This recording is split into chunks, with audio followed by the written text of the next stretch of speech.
Saddle up for a wild ride, Vet Girl Pack.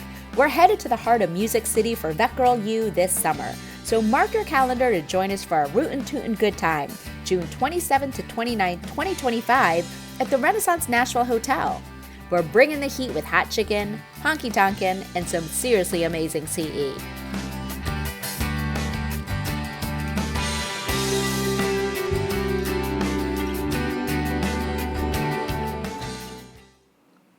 In this Vet Girl podcast, we discuss brachycephalic obstructive airway syndrome, otherwise known as BOAS. Brachycephalic obstructive airway syndrome is a well-known condition, and one that I'm sure you'll agree adds that extra layer of anxiety to all of our medical procedures and handlings of these ever so common breeds like the French Bulldogs, English Bulldogs, and others. At face value, BOAS is already a big component of our veterinary careers.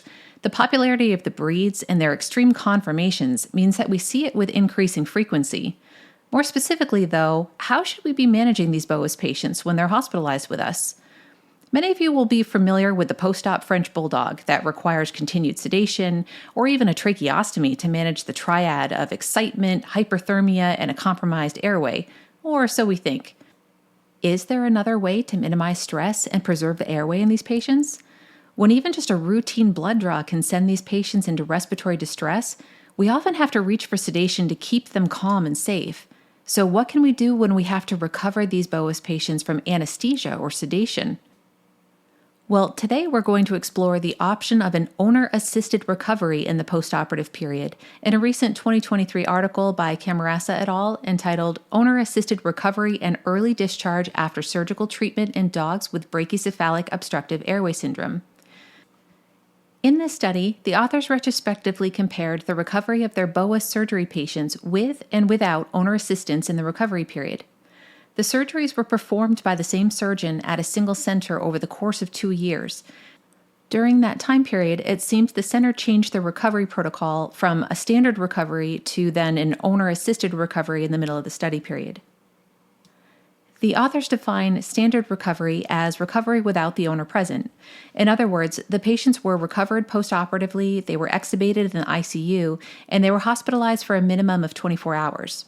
Owner-assisted recovery was a little different. It began after extubation, where the owner and dog were then brought together into a separate room, and an ICU team member was present with them to assist and monitor.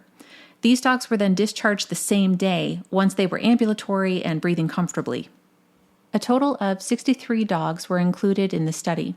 21 dogs had the standard recovery, and 42 dogs had owner-assisted recovery. The standard recovery group consisted of 7 females and 14 males, and the owner-assisted recovery group consisted of 12 females and 29 males. The French Bulldog was by far overrepresented in both groups. It accounted for 11 or 52% of dogs in the standard recovery group and 19 or 45% in the owner-assisted recovery group. The next most common breed was the Pug, at 6 or 29% in the standard recovery group and 17 or 40% in the owner-assisted recovery group, followed by the English Bulldog and some others. There was no statistical difference in signalment, clinical signs, and various types of surgical techniques between the groups. Dogs across groups had similar disease severity, except that there were more dogs, 3 compared to 0, in the standard recovery group with stage 3 laryngeal collapse.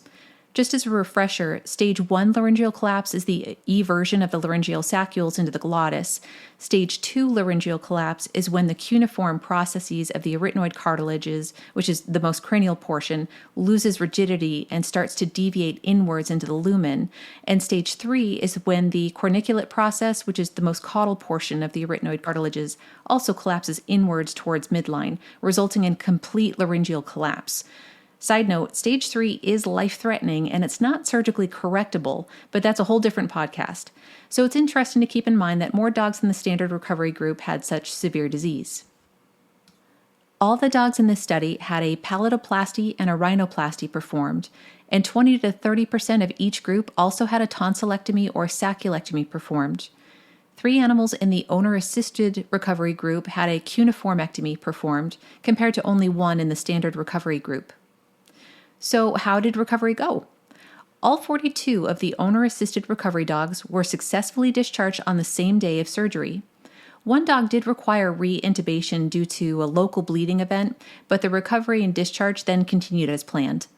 None of the other owner-assisted recovery dogs required sedation or oxygen provision, and 24 hours after discharge, a telephone follow-up didn't identify any complications that required any further veterinary intervention.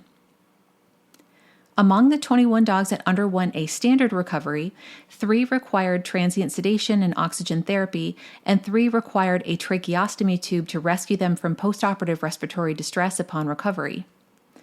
While it may already be common practice to try to send brachycephalic patients home as soon as possible in order to avoid stress and subsequent respiratory distress from their compromised airway, this concept of an owner-assisted recovery may be another level of care to consider in this patient population. Plus, it gets these anxious dogs out of our hospital potentially sooner. What are some of the potential downsides to an owner-assisted recovery? Well, even though the owner is watching their own pet in recovery, there is still need for medically trained personnel to oversee the patient's recovery and to be able to step in for any complications. A pet owner also might not be able to pick up on the subtle hue of cyanosis or the appearance of dyspnea compared to a veterinary professional.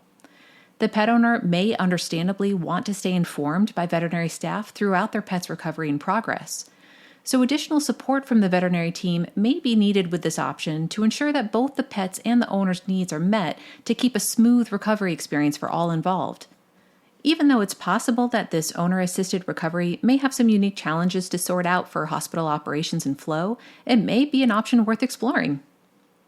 Overall, this is a good start to exploring the idea of owner-assisted recovery. However, some limitations of the study include that it was retrospective in nature and small in scale, so potentially lacking statistical power. Still, the study was a great way of getting this owner-assisted recovery option out there, as this vet girl has personally not yet tried it. So what do we take away from this Vet Girl podcast? Well, this study suggests that a calm recovery assisted by the owner is possible, safe, and can facilitate an early hospital discharge in BOAS patients. With follow-up studies, perhaps we might see this translate into less need for postoperative sedatives and rescue interventions, so we can all breathe easier when managing these tricky airway cases.